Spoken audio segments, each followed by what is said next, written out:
गोय विद्यापीठाक राष्ट्रीय मूल्यांकन आणि मान्यताय मंडळ म्हळ्यारूच नॅक कडल्यान A+ ग्रेड मेळ्ळा। गोय विद्यापीठाक पयल्याच फावट A+ ग्रेड मेळिल्ल्याचे मुख्यमंत्री डॉ. प्रमोद सावंतान सांगले। ही ग्रेड विद्यापीठाच्या शैक्षणिक मळार संशोधन आणि हेर कार्यावळींनी महत्वाची उदरगत दाखयता। A+ ग्रेड मेळिल्ल्यान मुख्यमंत्री सावंतान गोय विद्यापीठाक परबी भेटयली।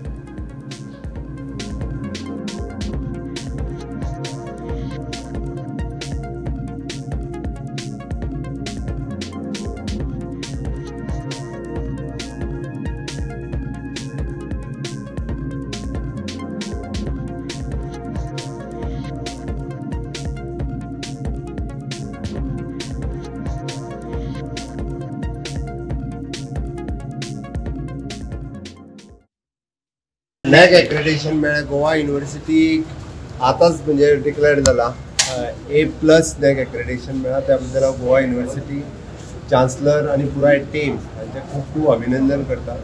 गव्हर्मेंटाचो सपोर्ट तांकां खूब पयलीं पासून आसा for the infrastructure and whatever the purpose आमी दिला। हांव परत एकदां तेंच्या एंटायर टिमीचें खूब खूब अभिनंदन करता।